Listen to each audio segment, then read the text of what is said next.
Hello. The piano music you just heard is your signal to settle into your seats and prepare for the start of our worship service. So before we begin, I have a few quick announcements. The first one is that I'm not supposed to be standing here. I'm sorry to say that our guest speaker this morning, Reverend Krista Huang from San Antonio, was unable to be with us today due to illness. So we will not be hearing their sermon. I will instead be reading a sermon from our March Soul Matters theme packet. So you won't be hearing my words either, but you will be hearing a sermon today. We continue to share in our practice of sharing joys and sorrows. You may either speak when the mic is passed, or you may bring one forward and place it in the basket. There are slips in front of you in your seat back pockets or at the welcome table. I have a couple of announcements to share with you from our Sunday handout that you all hopefully have received. I have been sharing pictures in the UU Lent project, hashtag UU Lent. And Reverend Jamie and I hope to make a collage at the end of the Lenten period at Easter. So if you would like to join in that, I encourage you to do so. Our social justice team has several items to share with you, including a postcard project and our very important Article 2 congregational meetings that are coming up next month, and there are more details about that in the handout. We have our film series that is coming up on March 7th at the library, so please look for those details.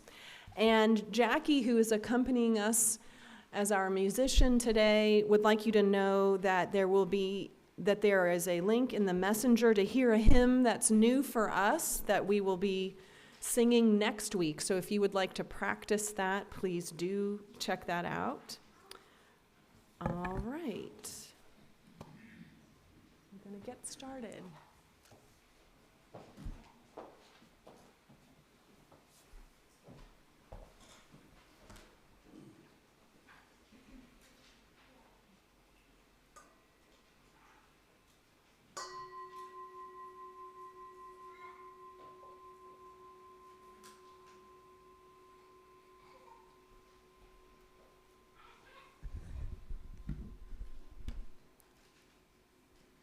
Good morning. Welcome to San Gabriel Unitarian Universalist Fellowship. Whether you are here in the sanctuary or watching on Zoom, we're so glad you're here. My name is Diane Dancer. My pronouns are she, her, and I've been a member, I want to say, since mid-2014. And one of the things in kind of putting together a little thing about me, I went back, I was going through a memorabilia box of my father's, and I found this little, he keeps lots of stuff, a lot of things. Anyway, there's this little flyer from the American Unitarian Association from 1959, where it's stating the 10 elements of the Unitarian religion, which I was raised in through the time of joining with the Universalists.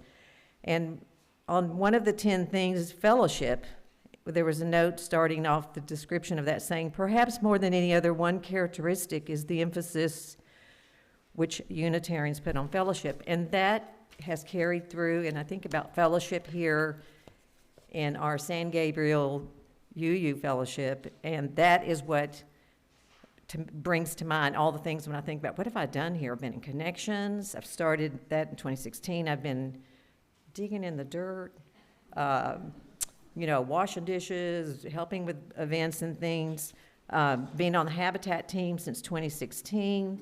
Had a lovely time from 2016 to 2017 with Clarice Geiger in her home every month for our Connections group. And then I had the honor of facilitating a Connections group from 2018 to 2022. And look forward to starting in a new Connections group in just another month. San Gabriel is a member congregation of the Unitarian Universalist Association. There are over 1,000 UU congregations in the United States. All of us together are working for a just, peaceful, and sustainable world. Sustaining each other here in community is the first step down the long road of that important work. If you'd like to know more about us and learn about upcoming events, please go to our website and sign up for our newsletter. Please know that whoever you are, wherever you are from, whomever you love, wherever you are on life's journey, whatever your gender identity or immigration status, you are welcome here. Let us greet this day in song. Our opening hymn is number 1018, Come and Go With Me. The music is in the teal hymnal and the lyrics will be projected.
That was a really nice warm-up.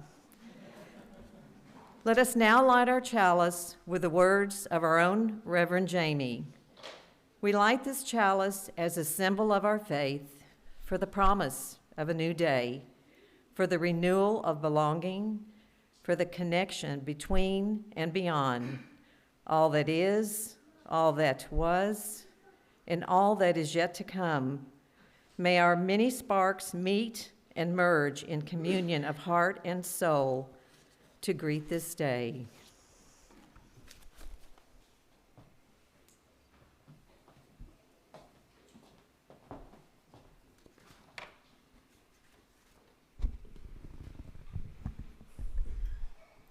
I invite you to calm yourself and enter into a time for meditation and prayer.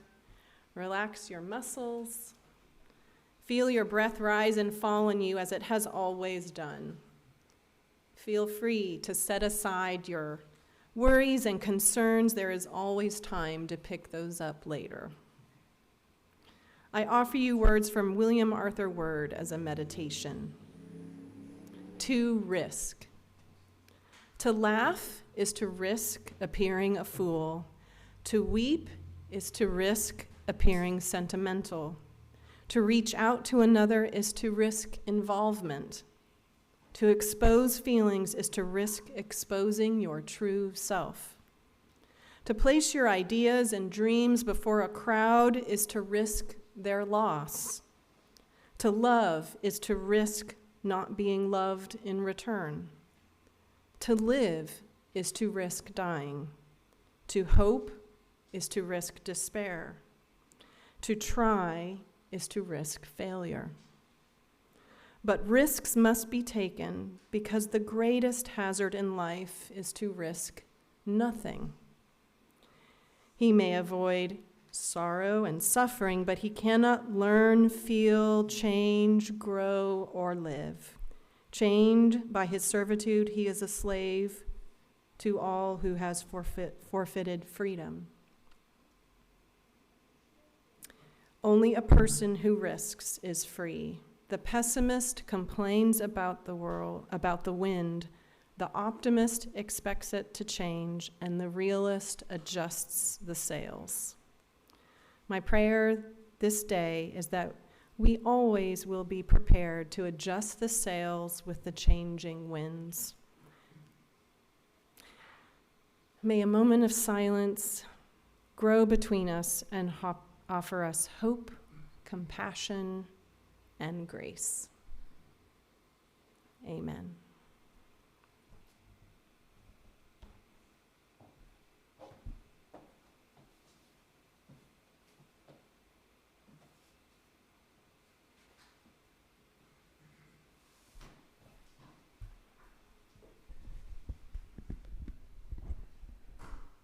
Our affirmation is an expression of our covenant with one another. Please read after me. The words will be projected.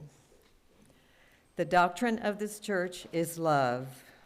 We are here to love. The quest of truth is its sacrament. We are here to learn. Service is its prayer. We are here to care for others. To dwell together in peace, to seek knowledge and freedom. We are here to honor our differences, to serve humanity in fellowship. We are all connected in spirit, to the end that all souls shall grow in harmony with the divine. We're here to grow. Thus do we covenant with one another. This we promise to do together.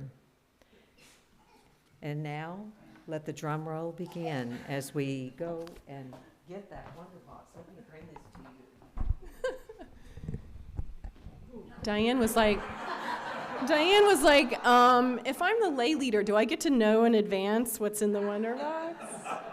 And Jackie said that's one of the perks of being a lay leader, is you might get to find out what's in here. So, there's a little bit of noise. I would love for people to come forward and make a guess about what's in the wonder box. You think you might know what's in here?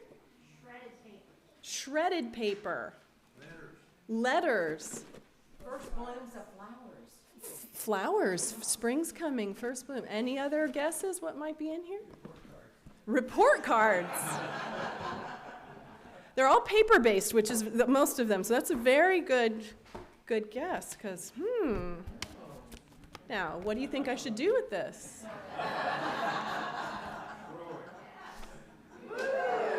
And there's another one. I got 3 in here. Let's see. Oh, they kept, well, I could work on my paper folding a little bit, I think. What do you think of when you see paper airplanes? Getting in trouble? Kids, yeah. Something children do, fun, yeah.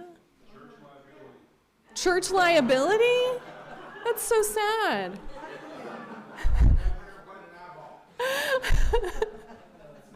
All right, let's find out what our story tells us about paper airplanes. And if people in the back want to come close so they can see the story real well, I invite them to do that. The Visitor, written and illustrated by Antje Dam. published by Gecko Press. Elise was scared of everything. She was scared of spiders, scared of people, and even scared of trees. So she never went out, night or day. Elise liked her house to be neat and tidy, so she cleaned it every morning. Sometimes she opened a window to let in fresh air. Then one day something unbelievable happened. A strange thing flew in through the window and landed at her feet. Elise looked at it. That'll have to go, she decided. She scooped it into the fire. But that night, she was too scared to sleep.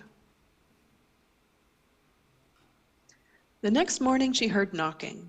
No one ever knocked at her door. Why would they? She certainly wouldn't answer it. But the knocking didn't stop. In the end, she opened the door. She stared. "I'm here for my plane," said the boy. And can I visit your bathroom? It's urgent," he added. What shall I do? Wondered Elise. Then she heard herself say, "The bathroom is upstairs on the left." The boy climbed the stairs and disappeared. It seemed like forever, and then he came back. "Who's that?" he asked. Elise looked at the picture. He waited patiently. "It's me when I was young," she said with a little smile. "I was invited to a dance and I wore my prettiest dress." "Cool," said the boy, and he looked around some more.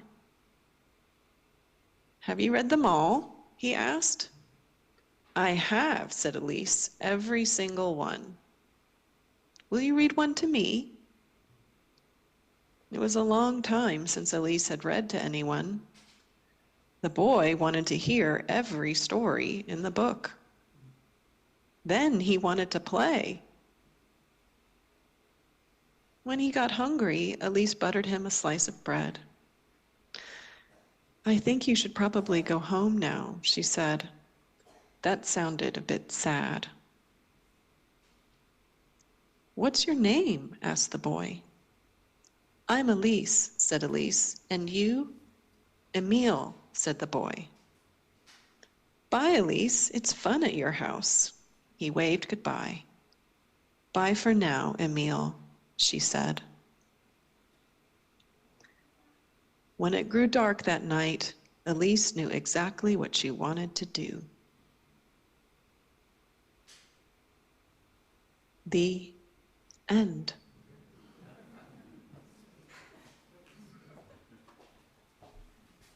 And did you notice how both the author and the illustrator, it's the same person, changed the color of the book, how it had been black and white at the beginning and then it was colorful at the end? It's just a really sweet story. And who took risks, right? There was somebody who took quite a number of risks in that story. For those of you who want to give a hand at folding a paper plane, there is some paper at the back of the room. And there's also, if we want to toss those back there so they can unfold and refold, they can give it a try. Or you can try that at your seat. Adults are always welcome to do these crafts, you know. So coming up in March, our Soul Matters theme, which our connection groups engage together, is the path of vulnerability. Soul Matters also offers a packet of materials related to the theme for use in worship, including entire sermons. So the reading that we had as our call to worship and some of the other elements of today's service are from that packet. What I am about to share with you is a sermon written by Reverend Jonalu Johnstone back in 2014, which she kindly made available to all who subscribe to the Soul Matters curriculum. And interestingly, Reverend Jonalu is currently just down the road from us at First UU serving in their interim ministry. So I was able to reach out to her, and I made a few edits to her sermon to adjust for our current time and place with her permission.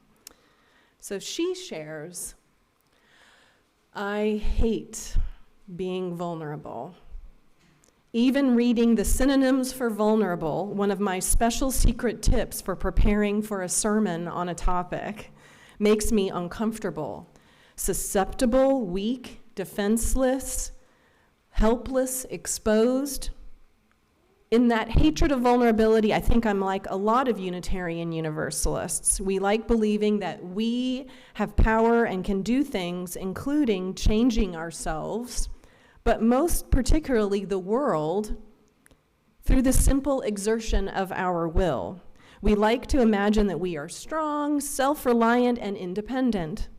Maybe more so than most other folks, we identify with the superhero. If there's a giver and a receiver of care, we want to be the giver, not the recipient. Of course, I am overgeneralizing, but our approach to life tends to focus on the active and can-do style of living. Maybe it dates back to Emerson's essay on self-reliance. So what happens when we're not there, when we can't even stand the idea of getting out of bed in the morning? When we find ourselves in a victim role, maybe literally beaten, it can happen, or figuratively abused by the world. It happens in so many ways. When we find ourselves ill or injured, when we're struck by depression, when we're fearful about our future or security, when we lose someone we love, when we lose a job, when bullies threaten us, when we find ourselves victim of discrimination or unfairness, when the sadness of the news overwhelms us, when we are desperately embarrassed or ashamed, when we age, when we are hurt physically or emotionally, when we remember the hurts of our past, when we turn our anger or resentment in on ourselves and sabotage ourselves again. Some spiritual advisors tell us that our vulnerabilities are actually gifts. Sure, that's easy for them to say. They're not experiencing it. Whatever the cause, the complex of feelings that shuts us down or sends us into panic attacks does not feel like an asset. This sitting with difficult feelings and circumstances does not appear to have any value at all. All it does is hurt. So we resist our feelings, suppressing them or ignoring them, bucking up, trying to be brave, putting on a front of invulnerability. I saw a cartoon on a friend's Facebook page. It said, "Put your church face on." And the characters in the picture put on masks with those little round happy faces like emoticons. So I'm thinking I'm not the only one who resists sharing my vulnerability. But this sermon is about the value of vulnerability, so I'm supposed to be advocating for it, not against. Of course, I'm not suggesting sharing everything everywhere with everyone. For one thing, perpetual emotional neediness does not win friends. TMI is real, and everyone has different limits of what they can accept from someone else. And sometimes if I'm feeling down, I actually do get past it by being with people who don't know my problems and letting myself get caught up in shared joy. But if I repeatedly resist sharing where I really am, who I really am, ignoring my need for grief, denying some important aspect of my life, I begin to suffer from a loss of authenticity. And what happens to me is I end up getting sick. So trying to present myself as invulnerable is risk to my body. The stress goes somewhere. The gravest danger, though, is the risk to the larger body, the risk of disconnecting from those who are prepared to give me a shoulder to hold on to. Real community closeness is created when vulnerability happens, not when everyone is strong and independent. The vulnerability may be small and gradual, tiny confessions of what we think or believe, sharing food, risks taken to invite someone else into our lives, doing little favors for one another, lowering our guard to laugh or cry together. Sometimes the vulnerability cracks us open and suddenly and widely. When war or terrorism strikes, for example, the late UU minister Forrest Church wrote about the atmosphere in New York City in the aftermath of 9/11.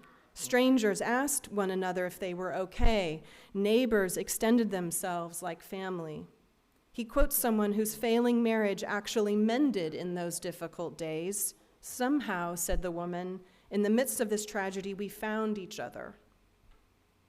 And Church adds, the shadow of death brought them back to life again. In Oklahoma City, they know something of that. And when this sermon was written, that was very close at that time. They came through a terrorist attack too and found they strengthened rather than weakened by it. I didn't live there at the time, but members of my family did, and I watched as a shared tragedy brought a city together. The strength came not because of fortifications or building more barriers to outsiders and one another, but because of renewed civic pride built by connecting with one another. Sharing that kind of intense experience creates bonds unlike others. It's the bonds of war or of surviving natural disaster. That sense that there we were and we were all suffering, but we lived through it.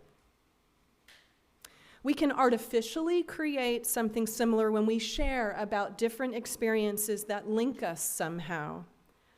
I was part of a feminist consciousness-raising group in the 1980s. Yes, the 1980s. Consciousness raising arrived in West Virginia a little late. None of us had the same experiences, but opening up to be vulnerable about what had happened to us, from rape to abortion, to a domestic violence, to disrespect in the workplace, to inequality at home, generated community. What had weakened and hurt us individually strengthened and healed us together. I've experienced the same thing in conversations about other sensitive and personal topics like sexual orientation and race. In the right environment with trust and commitment to stick through the tough spots, honesty, confession, and openness can produce compassion and connection. I've also seen it go badly when someone's pain was too deep for a group to salve, or when someone wasn't heard, or someone wasn't able to speak their truth. The risk that exists with vulnerability is always real, if not always as dire as we might perceive it.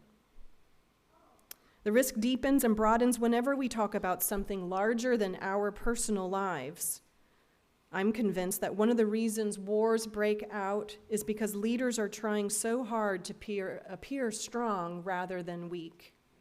Fear of vulnerability leads to careless posturing, which leads to the same fears on the other side and more careless posturing, and the next thing you know, everything has blown up. In these days of anxious hotspots from Ukraine to Syria to China, I fear this scenario more and more. The dangers of trying to appear strong crop up in all areas of life. In Ferguson, Missouri, at what became the beginning of the Black Lives Matter movement, we watched armored vehicles facing down crowds. The show of strength further alienated the people from the police, backfiring, firing up the crowds even more. Confrontation may seem like the only option in crisis, but policing experts find more long-term effectiveness in community policing, where officers are assigned to develop relationships and problem solve, more than face down or outgun wrongdoers. Instead of armored cars, the cop may be on foot or bicycle. They are vulnerable. Would that work in a situation where so much animosity has built up over so many years? Maybe not. But in the long run, people facing one another without a lot of weapons and armor makes for more effective communication and better human interactions generally. I can think of situations where the weapons and armor were not literal, but where the humanity was so deeply buried that weapons and armor make good symbols for what people were doing. I've seen it in organizations, I've seen it in families. Burdened by our own feelings and experiences, we refuse to allow an opening for our own and one another's humanity. Invulnerable in appearance, swaggering, tough, but underneath, hurt, fearful, mourning. So, take a deep breath, because that's a lot.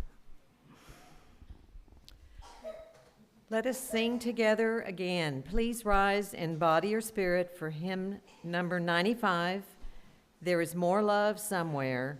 The music's in the gray hymnal and the lyrics will be projected.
In families, our armor, our weapons often come up particularly in times of stress, when someone is dying, or being born, or getting married.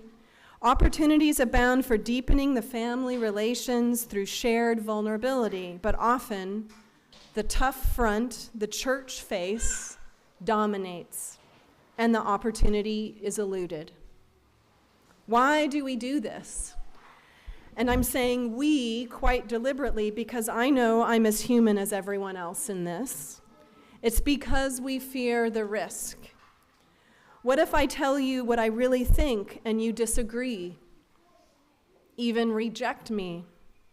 What if I share feelings that are close to the bone and you take advantage of me rather than reciprocate? What if I only prove what we both already suspect, that my authentic self is not adequate to face the challenge in front of us, or simply I am not adequate? In the family crisis, we may end up yelling and screaming at each other and making deeper wounds that we can never heal. In church, we may see people leave, abandoning an effort that they used to love. No wonder we fear the risks. Risk-taking, showing vulnerability always creates risk. Sometimes the risk is too great to justify it. I thought this is a very odd example. I had forgotten about this guy. I think of Timothy Treadwell, the grizzly man, the guy who went out and lived with the bears in Alaska, risking vulnerability, but a really stupid risk because grizzlies kill you, and they did. The value of vulnerability fails in foolish risk-taking. But often speaking, our genuine feelings of weakness and inadequacy can open up possibilities that we didn't recognize. Brené Brown, whose research on shame, vulnerability, and leadership is now world-renowned, says embracing vulnerability is one of the key characteristics of people who feel connected and loved. Taking the risk can allow others to open up a crack in their own superhero costume, letting down their defenses, creating connection. So this is another example from some time ago. Consider the heroic woman who faced a school shooter last year. Antoinette Tuff, a bookkeeper at a school outside Atlanta, told the emergency dispatcher that 20-year-old Michael Hill, standing in front of her with an assault rifle, wanted the police to back off, but that he really didn't want to shoot the children. In 25 minutes on the phone with 911, she also commiserated with Michael. She saw his vulnerability when he confessed he had nothing to live for. And she relayed her own experience of attempting suicide. Let's see, she said, if we can work it out so that you don't have to go away with them for a long time. Here was a young man with a gun. Miss Tuff was utterly vulnerable, but she saw his vulnerability too. She recognized his humanity and exposed her own. So finally, he laid down his gun, and she said, "It's going to be all right, sweetheart. I just want you to know that I love you, though, okay? And I'm proud of you. That's a good thing that you're giving up, and don't worry about it. We all go through something in life." As the police rushed in, she defended him, saying all he's got is his phone. Now, this story did make the news, but not to the extent of the stories of gunmen who end up killing. This story of risk and courage and vulnerability is more instructive, though, than the stories that end up in carnage and destruction. It teaches us that even if real weapons are drawn, shared humanity can keep us safe. That's what I believe Jesus was talking about when he spoke of turning the other cheek and giving more than is asked of you. Showing your humanity or vulnerability challenges the other more than responding to them in kind does. It's not an easy teaching. Remember, I don't like being vulnerable. When I'm challenged, I want to respond in kind, aggressively, not backing down, especially if it's a battle of words than guns. But I have learned, maybe it's aging, that if I want to maintain or grow the fabric of relationship, tit for tat is not nearly as effective as Jesus' way. Or of the Tao Te Ching recommendation of how water works. From the Tao Te Ching, the highest good is like water. Water gives life to the 10,000 things and does not strive. It flows in places people reject, and so is like the Tao. In dwelling, be close to the land. In meditation, go deep in the heart. In dealing with others, be gentle and kind.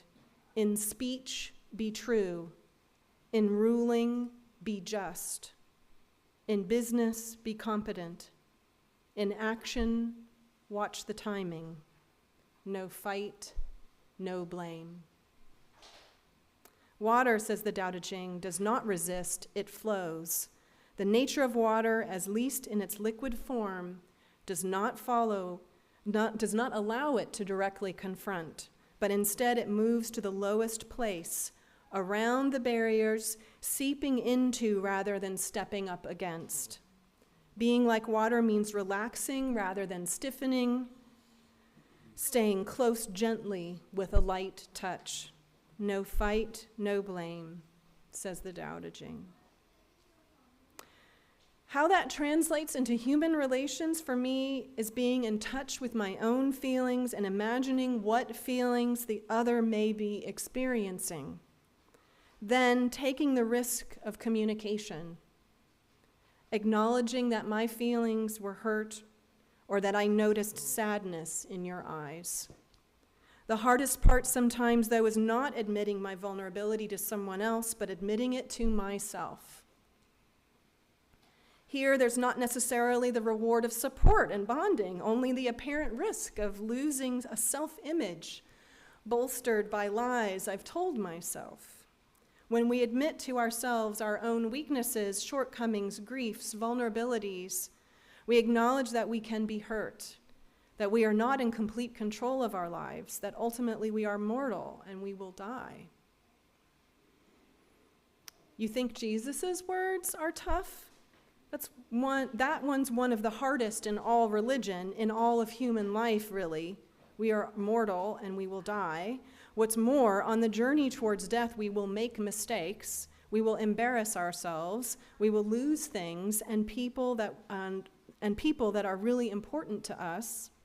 We will be afraid and sad and angry and ill and regretful and lonely. We will be vulnerable. We are vulnerable, more than any of us ever want to believe. The gift of it, though, when I recognize the truth and own it, is that I can grow from it. Strength doesn't lead to growth nearly as well as failure and weakness. But when thwarted expectations help me discover beliefs I didn't even know I held, that I have been acting out, I can change my thinking and find a new way. As I learn my own motivations better, I find it easier to navigate through others' motivations. But I can't know that if I don't pay attention to my vulnerabilities, the places I hurt that I don't want anyone else to see. I've also learned through years of therapy, pastoral education, consciousness raising, nonviolent communication, spiritual direction, and other small group interventions, the value of learning about myself with other people, gifts that keep on giving. Sometimes I see it happen in church too. I love that she puts sometimes in there. I believe church is a great place to practice being human, which means being vulnerable, sharing ourselves together, learning more about ourselves and others, and in the process, building community and commitment. None of it is easy, but it is easier together than it is alone. In words that may be familiar to some of you, from George Odell, we need one another when we mourn and would be comforted. We need one another when we are in trouble and afraid. We need one another when we are in despair, in temptation, and need to be recalled to our best selves again. We need one another when we would accomplish some great purpose and cannot do it alone. We need one another when we come to die and would have gentle hands prepare us for the journey. All our lives we are in need, and others are in need of us. Yes, we are vulnerable, especially alone. May all of us find the value of our vulnerability and the community we need to support and uphold us when those vulnerabilities threaten to bring us down. Amen, and blessed be.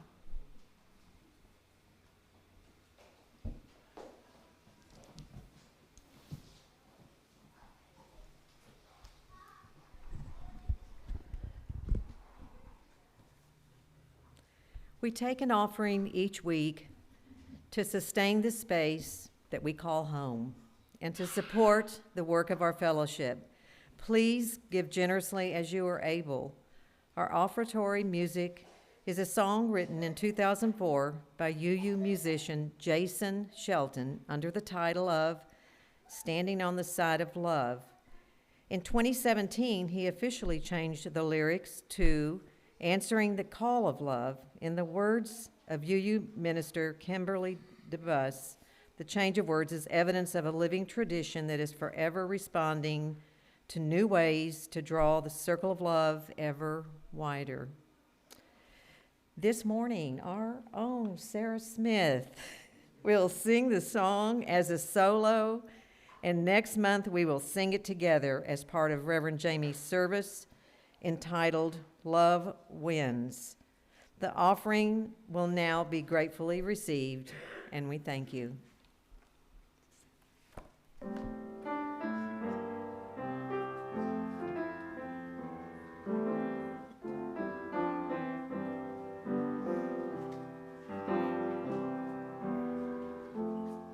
The promise of the Spirit, faith, hope, and love abide, and every soul is blessed and made whole. The truth of our hearts is our guide. We are answering the call of love. Hands joined together as hearts beat as one. Emboldened by faith, we dare to proclaim we are answering the call of love. Sometimes we build a barrier to keep love tightly bound, corrupted by fear, unwilling to hear, denying the beauty we found. We are answering the call of love. Hands joined together as hearts beat as one. Emboldened by faith, we dare to proclaim we are answering the call of love. A bright new day is dawning, when love will not divide. Reflections of grace in every embrace, fulfilling the vision divine. We are answering the call of love.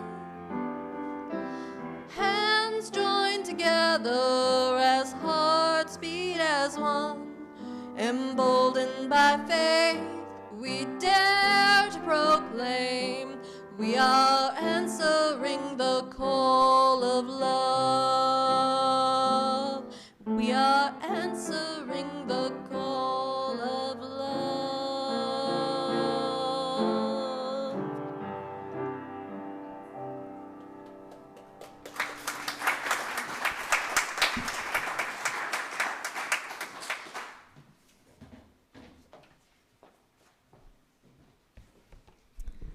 So just remember that we have in our budget money to spend on the Soul Matters curriculum. So I think that is money well spent.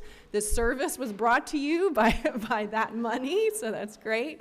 And I look forward to the engagement that our connection groups will have on that theme of the path of vulnerability. Just to repeat the announcements from earlier, we have a special new hymn that you can practice ahead of time with Jackie if you look in the messenger for next Sunday. Social justice team has several projects that they are working on. Article 2 conversations, we're going to get a special announcement about that in just a minute. Postcard project, we have our film, our next in our film series coming up. And there's, of course, the UU Lent social media project. Clara, would you like to come up and talk about our lunch next week and 2 lunches in March?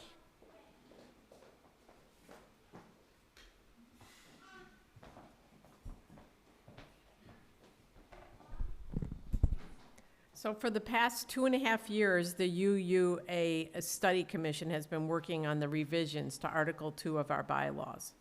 So on March the 5th and March the 19th here, we'll gather as a congregation to discuss those proposed Article 2 changes and get your feedback.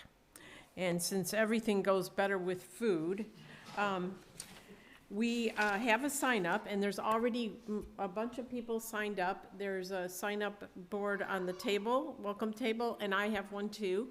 And if anybody is an expert at quiches or wants to become an expert at quiches, please sign up for a quiche. We'd like to have quiches and salad that day as well. And so I'll have one, and there'll be one in the back to sign up. Thanks so much.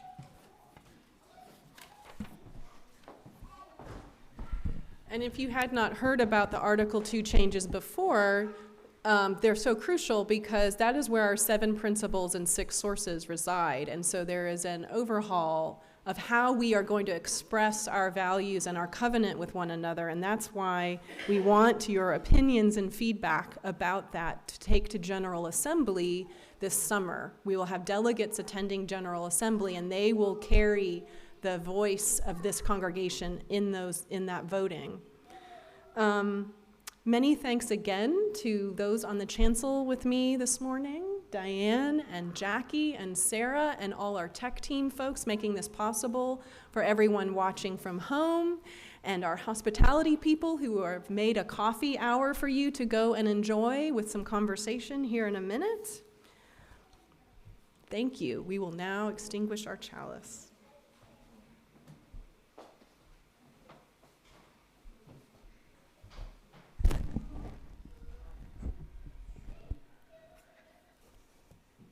We close our sacred time together when we extinguish our chalice. I again share with you words from our own Reverend Jamie. We extinguish this flame, but not the chalice inside of our hearts, which serves as a beacon of hope. Emboldened by its blaze, we are reminded that our strength as prophetic and powerful people is found when we come together at St. Gabriel, which is here in Georgetown to stay, no matter what may come our way. Amen.